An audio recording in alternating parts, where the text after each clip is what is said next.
Hello guys, আসসালামু আলাইকুম। কেমন আছেন? আশা করি আপনারা সবাই ভালো আছেন। সো আজকে আমি আমেরিকা ইন্ডিজেনে যে আজকে পোলাও আর মাংস রান্না করব। সো আমি সর্বপ্রথম পোলাও রান্না করব। সো যার জন্য আমি আপনার পোলাও চাল ধুয়ে নিয়েছি।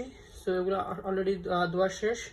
সো আমি মশলা হিসেবে নিয়েছি আপনার এই পেঁয়াজ, তেজপাতা, দারচিনি, এলাচি আর হচ্ছে আপনার কয়টা কাঁচামরিচ।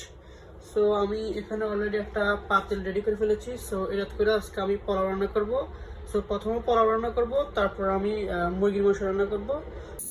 সো এখানে আমি আমার পরিমাণ মতো তেল ইউজ করেছি। তো আমাদের এখানে তেল গরম হয়ে গেছে। সো আমরা সর্বপ্রথম দেব পেঁয়াজ।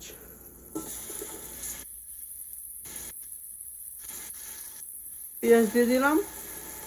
এরপর দিব আপনার তেজপাতা।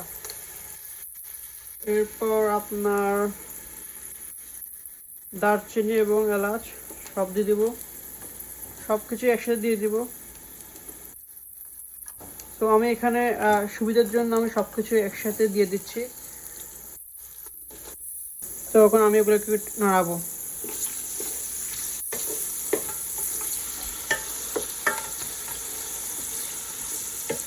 এগুলোকে সব কিছু একটু ঘন ঘন নাড়তে হবে, যেন পেঁয়াজটা না বেশি বাদামি না হয়। তার জন্য এটা ঘন ঘন নাড়তে হবে।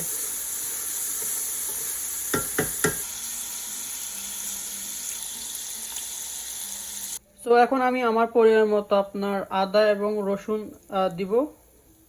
তো এটা হচ্ছে আপনার আদা। তো এটা আমি পরিমাণ মতো দিতেছি আমার পোলাওর পরিমাণ অনুযায়ী। তো আমি এখানে টমেটো বেশি ইউজ করলাম না, 1 চামচ, এবং এটা অর্ধেক দিলাম। এরপর দিব আপনার রসুনও 1 চামচ দিলাম।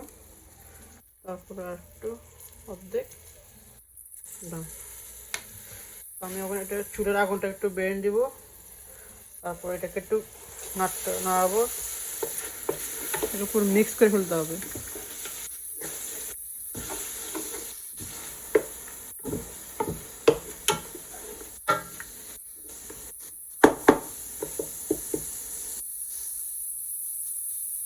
সো ফাইনালি পেঁয়াজগুলো আপনার বাদামি কালার হয়ে এসেছে। সো এখন আমরা আমাদের পোলাও চালগুলো ঢেলে দিব।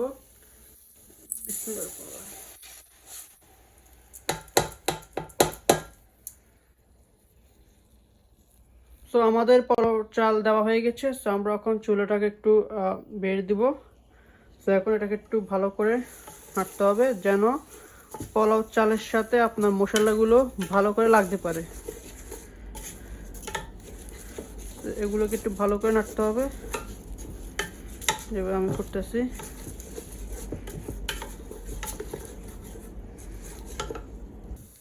তো সমস্ত মশলা দেওয়ার পর এখন আমাদের লাস্ট যে মশলা আছে সেটা হচ্ছে লবণ। সো এখন আমি পরিমাণ মতো লবণ দিব। এটা মূলত লাস্টে দিতে হয়, তাই আমি লাস্টে দিচ্ছি। তো এটা অবশ্যই আপনার পরিমাণ মতো দিতে হবে। তো আমি আপাতত অল্প একটু ইউজ করেছি, পরে লাগলে আবার দিব। সো আমি এখন কয়েকটা মিনিটের জন্য এটাকে ঢাকনা দিয়ে দিব, কারণ এটা যত ভাজা হবে চালটা তত পরোটা ঝরঝরে হবে।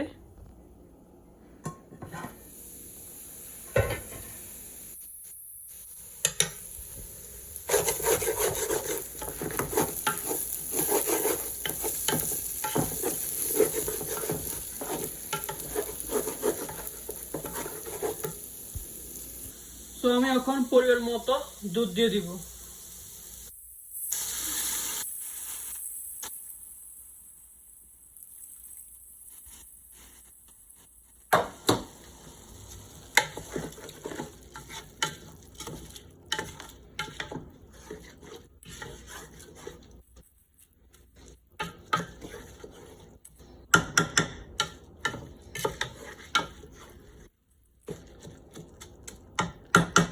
দুধ দেওয়ার পর আমি এখন একটু পানি দিব।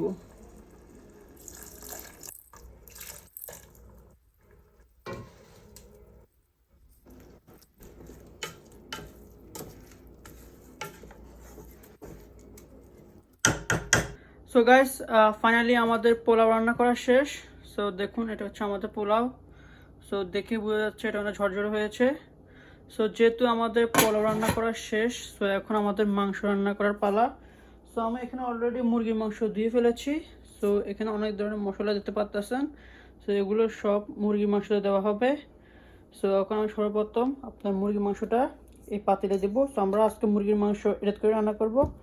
সো এখন আমি এখান থেকে সবগুলো পিস ঢেলে দেবো। বিসমিল্লাহির রহমানির রহিম। তো এরপর আমরা সর্বপ্রথম যে ইয়েটা ইউজ করব সেটা হচ্ছে আপনার পেঁয়াজ। সো আপনারা দেখতে পাচ্ছেন এগুলো হচ্ছে পেঁয়াজ। সো এখানে পেঁয়াজ, কাঁচামরিচ, এলাচি, দারচিনি, তেজপাতা সব মিক্স করা আছে। সো আমি এগুলো সবগুলো এখন দিয়ে দিব।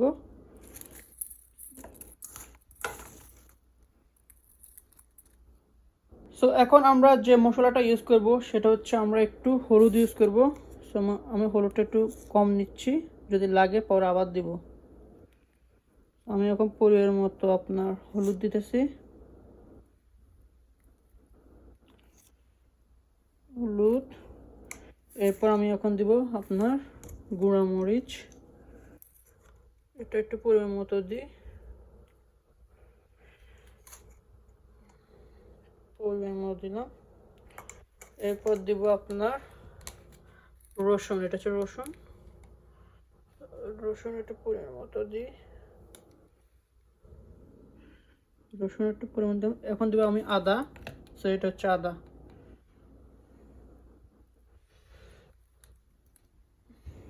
আদা। তো এগুলো আমি আপাতত আপনার কম করে দিয়েছি, যদি পরে লাগে আমি আবার দিব। তো এরপর যাবে এটা হচ্ছে আপনার জিরা, জিরা, জিরার গুঁড়া দিলাম একটু, জিরা। আর এটা হচ্ছে আপনার ধনিয়া পাতার গুঁড়া। সো যেহেতু আমার ধনিয়া পাতা নেই ওই জন্য আমরা ধনিয়া পাতার গুঁড়া ইউজ করতেছি আমি এখন।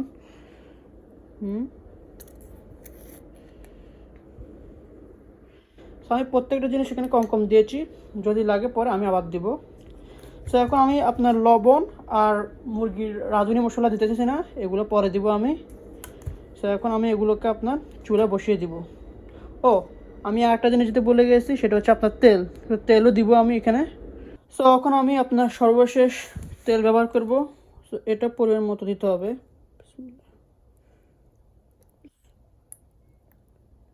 ঠিক আছে, পরে লাগলে আমি আবার দিব। সো এখানে আপনার সমস্ত মশলা দেওয়া শেষ। সো এখন আমি আপনার চুলার আগুনটা একটু চালু করব। তো এটা একটু বাড়াই দিতে হবে। সো একটু পর এগুলোকে একটু ভালো করে লাড়তে হবে যেন মশলাটা মাংসের সাথে মিশতে পারে। সো আমি আপনার মাংসগুলোকে ভালো করে নাড়িয়ে দিয়েছি। সো সেটা আপনাদেরকে ভিডিও করে দেখাতে পারলাম না, কারণ যেহেতু আমাকে দুই হাতে আপনার এক হাতে পাতে ধরতে হয়েছে আর এক হাতে নাড়তে হয়েছে। সো আমি ক্যামেরা ধরার সুযোগ পাই নাই। সো ওইটা আপনাদের দেখাতে পারি না, দুঃখিত জানাই। সো আমি চুলের আগুনটা এখন বেড়ে দিয়েছি আর মাংসটা নেড়ে দিয়েছি। সো এখন আমি কয়েকটা মিনিটের জন্য ঢাকনা দিয়ে দেবো যেন মাংসটা ভালো করে কষানো হয়।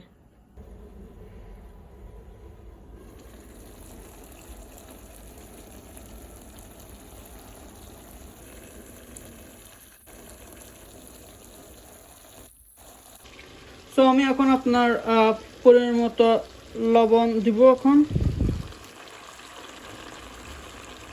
তো এটা অবশ্যই আমি আপনার পরিমাণ মতো দিতেছি, কারণ বেশি হয়ে গেলে অতিরিক্ত লবণ হয়ে যাবে। এরপর পরিমাণ মতো পানি দিব।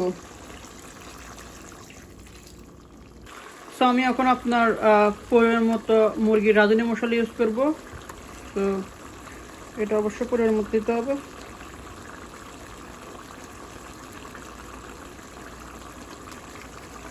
সো বেগুন ভাজি করার জন্য আমি এখানে কয়েকটা পিস বেগুন নিয়েছি। সো আমি এখন এখানে বেগুন ভাজি করার জন্য যেসব জিনিসগুলো আমি আপনার এখানে ইউজ করব সেটা হচ্ছে আপনার পরিমাণ মতো একটু হালকা মরিচ ইউজ করব, এটা হালকা করে দিতে হবে,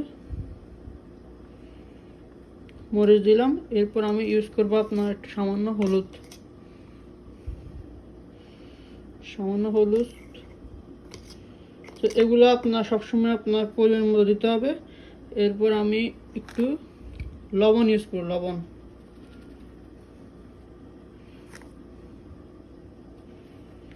সো আমি এরপর এগুলোকে একসাথে মিক্স করে ফেলবো। এরপর আপনার 5 মিনিট এগুলোকে আমি এভাবে করবো। 5 মিনিট পর আমি এগুলোকে ভেজে ফেলবো।